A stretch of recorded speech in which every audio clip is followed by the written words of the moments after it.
नमस्कार मित्रांनो, मी निमेश ढोले आपल्या सगळ्यांचं मनपूर्वक स्वागत करतो ट्रेड ग्रंथ मराठी या यूट्यूब चॅनलमध्ये. आजचा आपला विषय आहे ETF एक्सचेंज ट्रेडेड फंड. मागचा जो व्हिडिओ पोस्ट केला होता हा म्युच्युअल फंड रिलेटेड होता. तर बऱ्याच जणांना प्रश्न पडतो म्युच्युअल फंड म्हणजे काय आणि ETF म्हणजे काय किंवा त्याच्यामध्ये काय फरक आहे. तर परत मी मनी कंट्रोल ही जी साईट आहे तिचा यूज करून तुम्हाला मी दाखवणार आहे ETF म्हणजे काय. ETFचा लॉंग फॉर्म होतो एक्सचेंज ट्रेडेड फंड. आता म्युच्युअल फंड आणि ETF मध्ये बेसिकली फरक हा आहे की म्युच्युअल फंड तुम्ही हा लाईव्ह मार्केटमध्ये जे जसे आपण स्टॉक खरेदी करतो तसे घेऊ शकत नाही.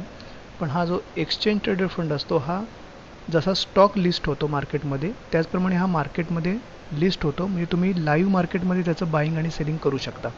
आता जसं म्युच्युअल फंडच्या केसेसमध्ये एक फंड मॅनेजर असतो, तो सगळ्या कस्टमर्सचे म्हणजे आपले इन्व्हेस्टर्सचे पैसे एकत्र करतो आणि त्याला जे योग्य वाटतं त्या शेअर्समध्ये तो त्या प्रमाणात त्याची गुंतवणूक करतो आणि त्याच्यावरचा जो येणारा फायदा असतो तो परत इन्व्हेस्टरमध्ये डिवाईड केला जातो आणि जसा तो फायदा त्याचे शेअर्स घेतलेले वाढतात त्याच्यावर त्याची NAV वाढते.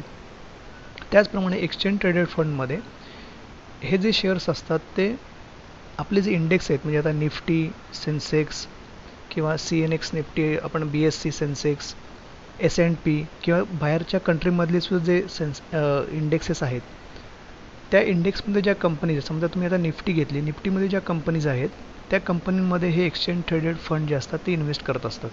त्यामुळे जसा त्या इंडेक्सचा परफॉर्मन्स हा कमी जास्त होतो त्याच प्रमाणात ह्या ETFचा पण परफॉर्मन्स हा कमी जास्त होतो.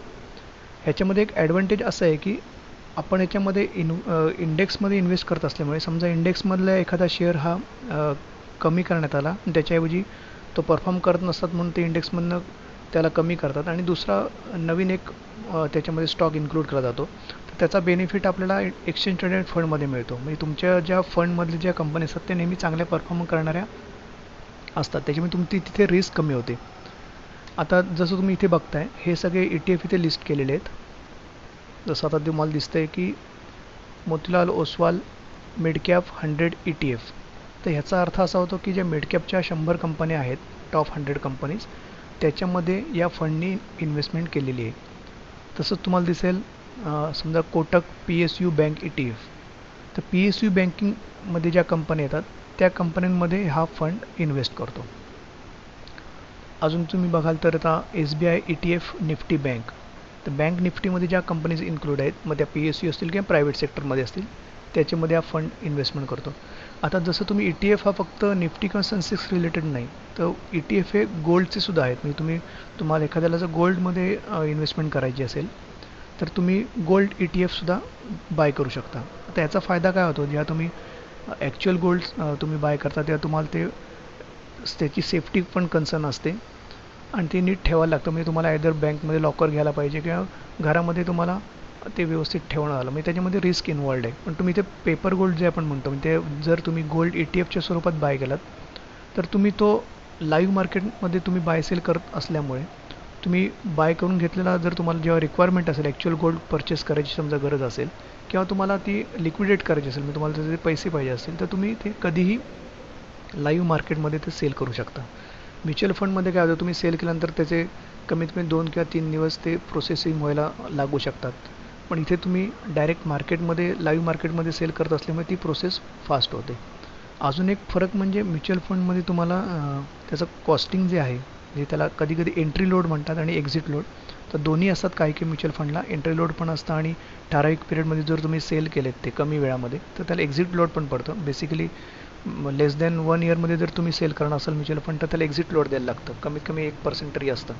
पण तुम्ही ETFमध्ये बघाल तर असं एक्झिट लोड किंवा एंट्री लोड असं काही नाही आहे. जसं तुम्ही एखादा स्टॉक घेताना त्याचं ब्रोकरेज जे देणार आहेत त्याच प्रमाणात तुम्ही ETF परचेस करताना ब्रोकरेज फक्त देणार आहात.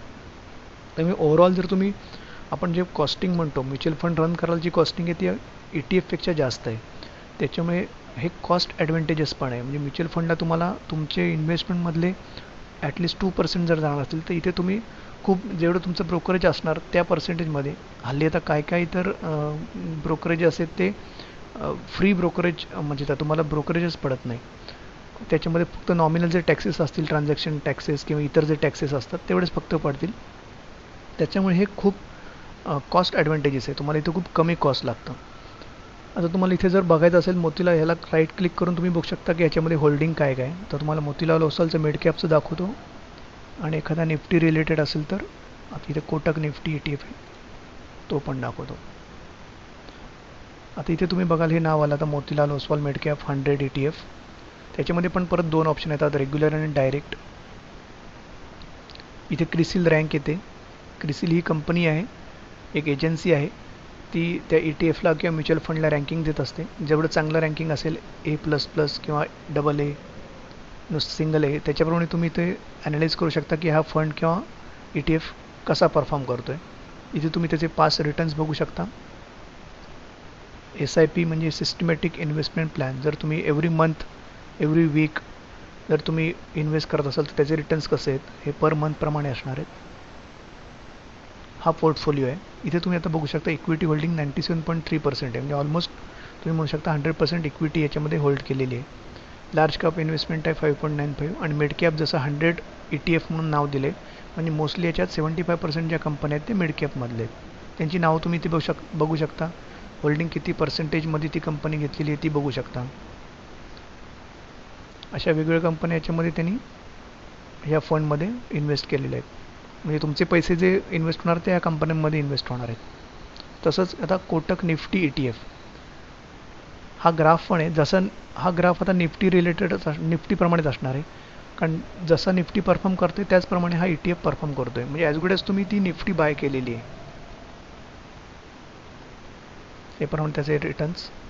तर ह्या जर कंपन्या तुम्ही इथे बघाल HDFC, Reliance, Infosys, ICICI, Tata consultancy, HDFC, Hindustan Lever, ITC, ह्या सगळ्या कंपन्या निफ्टीच्या मध्ये इन्क्लूड आहेत. त्याच्यामुळे हा निफ्टी ETF आहे. तर फॉर सेपर साईड म्हणजे तुम्ही A ग्रुपच्या कंपन्यांमध्ये याच्यात इन्व्हेस्ट करताय. तर हा फरक झाला म्युच्युअल फंड आणि ETF मधला. मी आशा करतो की तुम्हाला हे नीट कळलं असेल. जर तुम्हाला काही शंका असतील तर नक्कीच तुम्ही ड्रॉपडाऊनमध्ये कॉमेंट करू शकता.